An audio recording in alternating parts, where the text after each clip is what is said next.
My name's Nina Park, I'm 31 now, and 5 years ago, I packed up my life and walked away from Portland like it had never been home.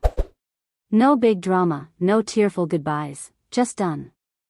I was working as a back-end developer for a high-stakes cybersecurity company handling sensitive projects for federal clients and major financial institutions. I wasn't just another cog in the machine, I was the go-to fixer. The one they called when no one else could figure it out, but outside the office? I may as well have been invisible, at least to my family. We hadn't spoken since 2015. So when my phone lit up late one quiet Wednesday night in October 2023, I nearly dropped it. The name on the screen? Erica. My cousin, the only person from back then who still had my new number. Her voice was soft. Nina, your folks are trying to get in touch. I blinked. Now? After all this time? They want you home for Christmas, she said. They've been asking around. They're serious.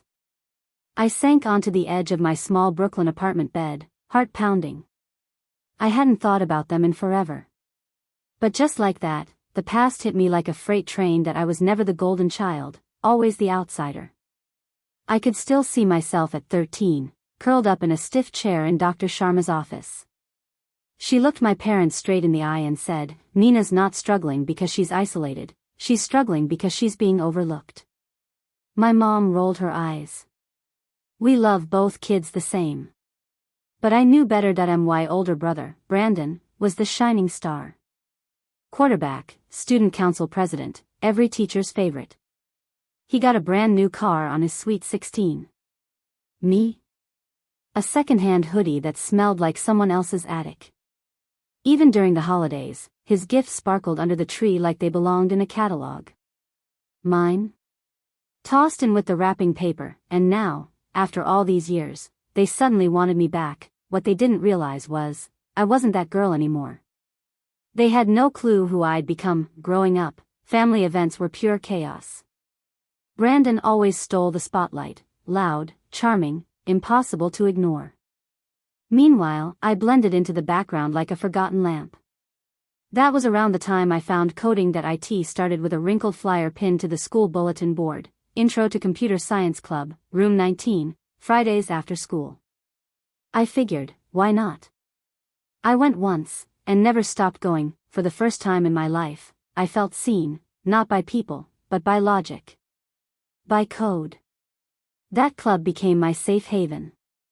We'd scavenge busted PCs and bring them back to life. We swapped programming books, stayed late arguing about which compiler was best, and helped each other squash bugs until the janitor kicked us out. I built my first game on a loaned-out laptop. One afternoon, Mr. Bennett, the club advisor, pulled me aside. Nina, you've got a spark, he said. Don't let anyone dim it. By the time I turned 17, I had a blueprint for my escape.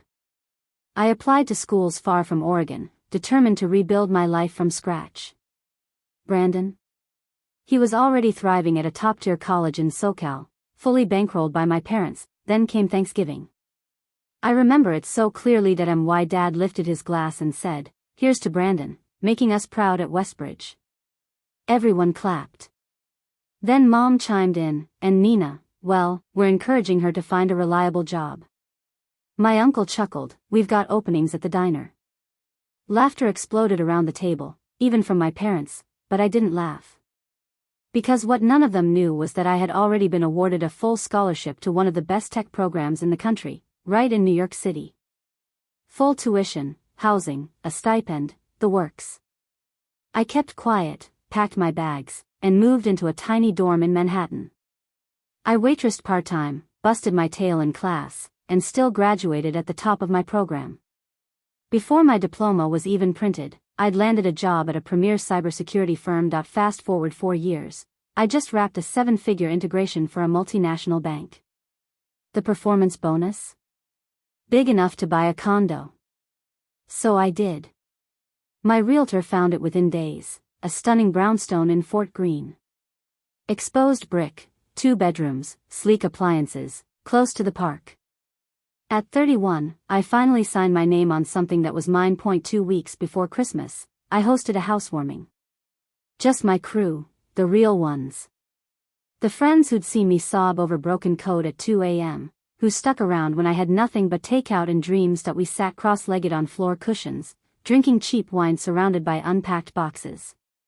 Lisa raised her glass and said, to Nina, the quiet one who turns silence into power. We clinked our glasses and laughed, but behind my smile, a thought tugged at me. In just a week, I'd be heading back home. But not as the overlooked girl everyone used to ignore. This time, I was returning as someone who knew exactly what she brought to the table. The week before Christmas, I requested a few days off, wrapped a handful of thoughtful gifts, and made the 6-hour drive up to the neighborhood where I'd grown up, just outside North Portland. The house looked tired. Peeling siding, a jungle of untrimmed hedges, and a porch light that flickered like it was clinging to life. I stood on the steps for a moment, then rang the bell with shaky hands. Footsteps approached. The door creaked open. Nina? My mother blinked like I was a ghost. Wow, it's really you. She gave me one of those stiff, half-hearted hugs. You look different. Inside, the smell hit me right away, old wood polish, musty air, and that same bowl of dried potpourri that had been there since I was 10. The living room was packed. Conversations froze. Every head turned. Well, look who finally made an appearance, someone muttered. Is she wearing sweatpants? Another whispered that I glanced down. Tailored black trousers, a cashmere coat. Classic, understated, elegant. Quiet wealth. But clearly not loud enough for this crowd. Then Brandon came waltzing out of the kitchen with that signature grin. Everyone, this is Callie, my wife, he announced, gesturing proudly toward her baby bump. And this little one right here, your future niece or nephew. Congrats, I said politely. He smirked. Still hiding in some basement, huh? A few chuckles followed. My jaw clenched. I work in tech, I replied, cool and steady. If you've ever come back home more successful than they expected, hit that subscribe button, because this next part changes everything. Tech, huh? Brandon teased, sipping his soda. Like, fixing printers? Answering help desk tickets? He turned to Callie. Nina was always the weird one. Probably coding in a hoodie somewhere underground. I smiled faintly. Yeah. Something like that. Mom clapped her hands. Dinner's almost ready. Nina, go ahead and drop your bags. Then came the kicker. Brandon's using your old room as his office now, she added. You'll be sleeping on the couch. Of course he was. And of course, I would be. The evening trickled by, one condescending comment at a time. Aunt Karen pulled me aside near the sad excuse for punch. Your brother's launching his own company, she gushed. Such a visionary. And you're still working with computers? I'm a software engineer, I said evenly. She wrinkled her nose. Well, someone's gotta do the dull stuff. Then Uncle Jerry leaned over during dinner prep.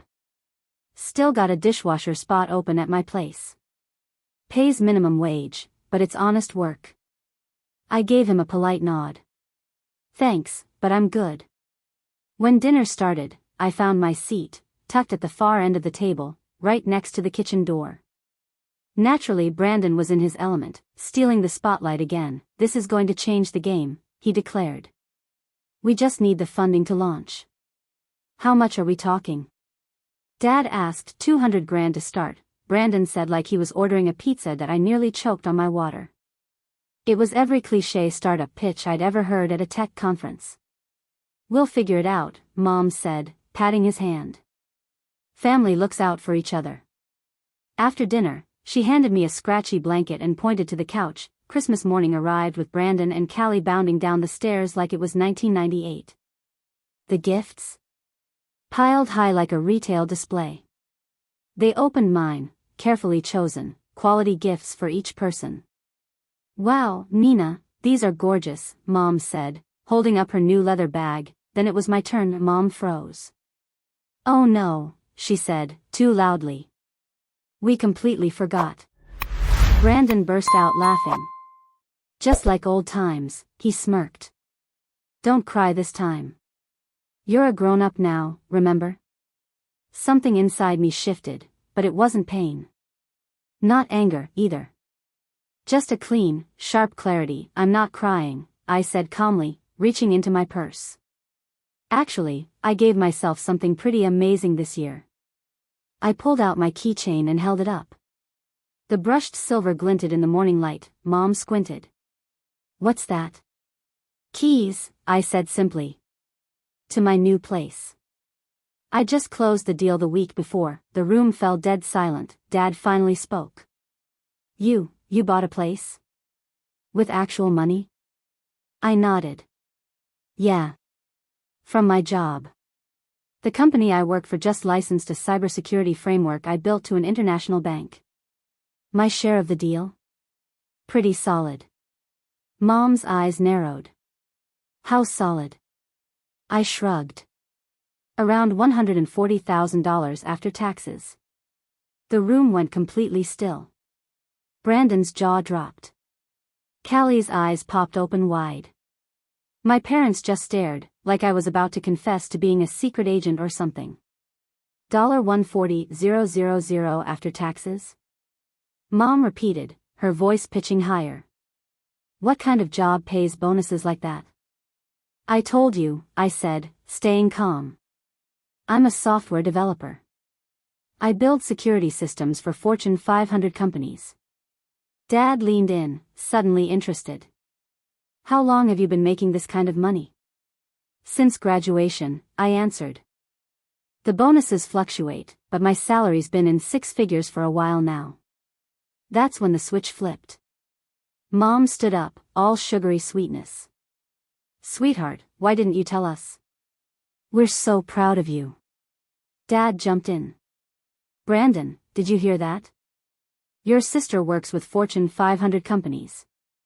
Brandon's face tightened, and Callie whispered something in his ear. Mom plopped down beside me. Tell us about this apartment. How many bedrooms? 2 bedrooms, 2 baths. It's in Fort Greene, close to work, I said with a grin. We should visit, she suggested, all cheery. Family should stick together. I almost burst out laughing. Family? After 8 years of silence, actually, I said, standing up, I've got a long drive ahead. Mom grabbed my arm. You just got here. Stay a little longer. Dad nodded. We haven't even talked about your career. I could hear them whispering as I packed. Their voices were low, tense. When I came back downstairs with my suitcase, they were waiting for me by the door. Those fake smiles, strained and eager, set off alarm bells in my head. Before you leave, Dad said, stepping forward, we should talk about Brandon's business opportunity. As you mentioned, he needs a little capital to get started. Brandon smiled like he was offering me a deal of a lifetime. It's a solid investment. You'd be getting in on the ground floor. How much? I asked flatly. Just $200,000, he said. With what you make, that's nothing, right? I glanced at them, my parents, who had laughed when Uncle Jerry offered me a dishwasher job. My brother, who'd spent years mocking me, and Callie, who had laughed along with him. No, I said, firmly. The smiles vanished instantly. What do you mean, no? Mom snapped. I mean I'm not giving you any money, I said, matching her sharp tone. Dad, as usual, tried to bring the family card into it. But we're family. I crossed my arms. Where was family when I was told to find my own place the day after graduation? Or when you paid for Brandon's college, but left me to figure it out on my own? That was different, Mom snapped. We didn't have money back then. You had money for Brandon, I shot back. Brandon showed promise, she said quickly, backpedaling. I mean, we thought you'd be fine. You were always good at figuring things out. I grabbed my bag and stood up.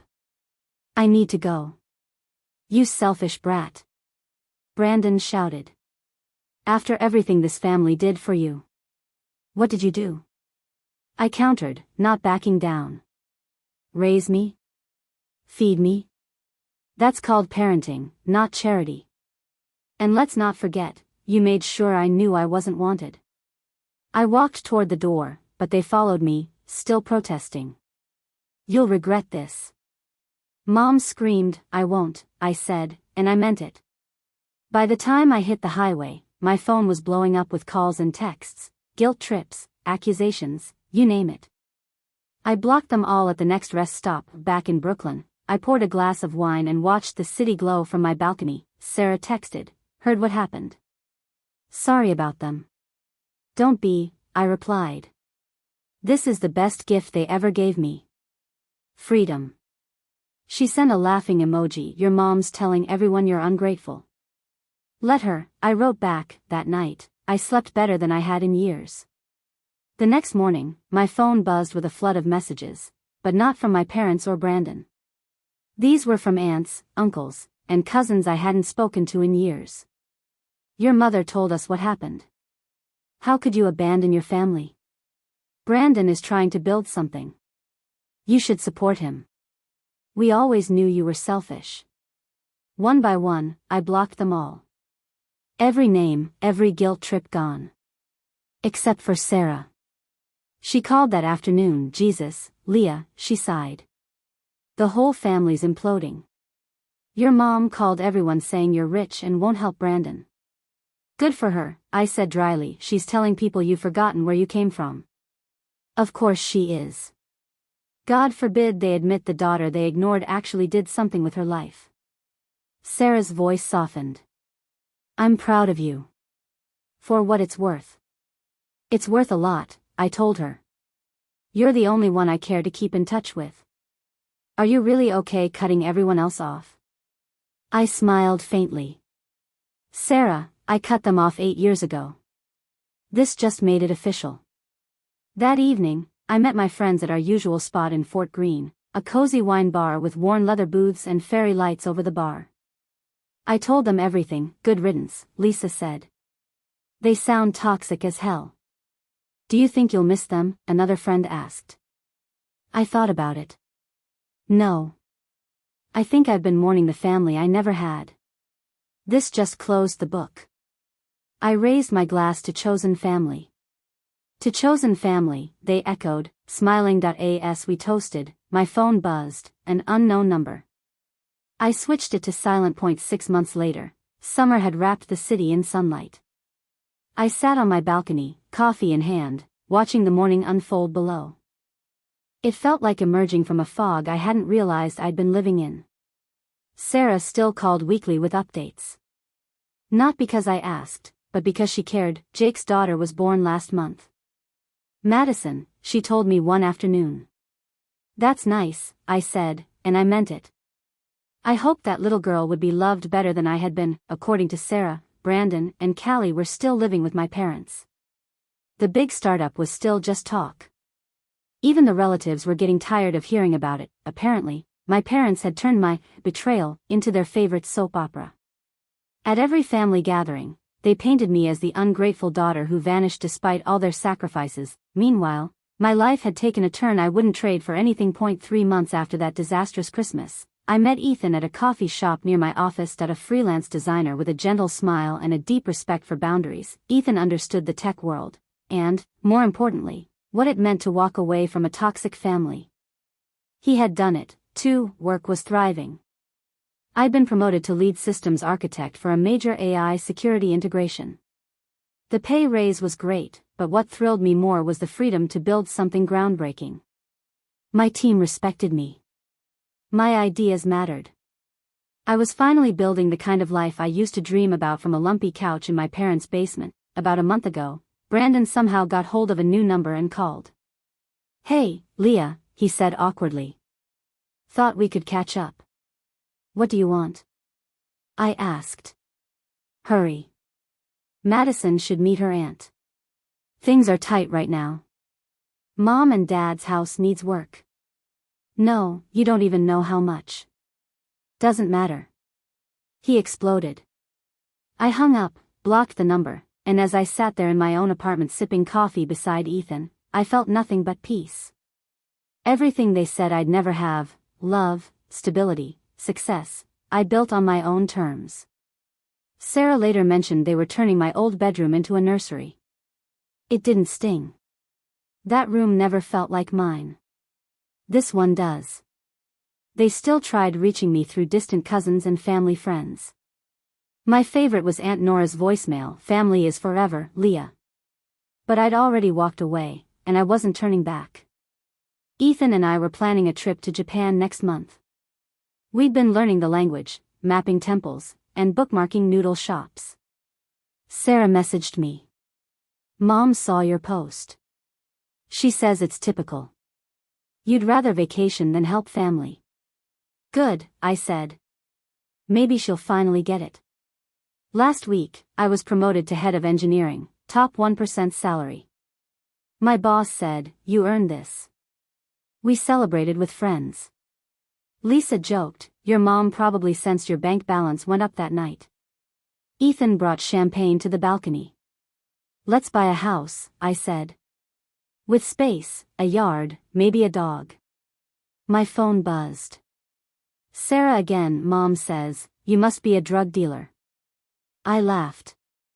Let them spin their stories. I am living mine. If you've ever felt invisible in your own family, I'd love to hear from you. Drop a comment. Tell me what you walked away from, what piece you built. Your support reminds me that I'm not alone. And maybe you need that reminder. 2.my advice: don't wait for permission to choose yourself. Build the life that reflects your worth, not their expectations. And if you relate, hit subscribe.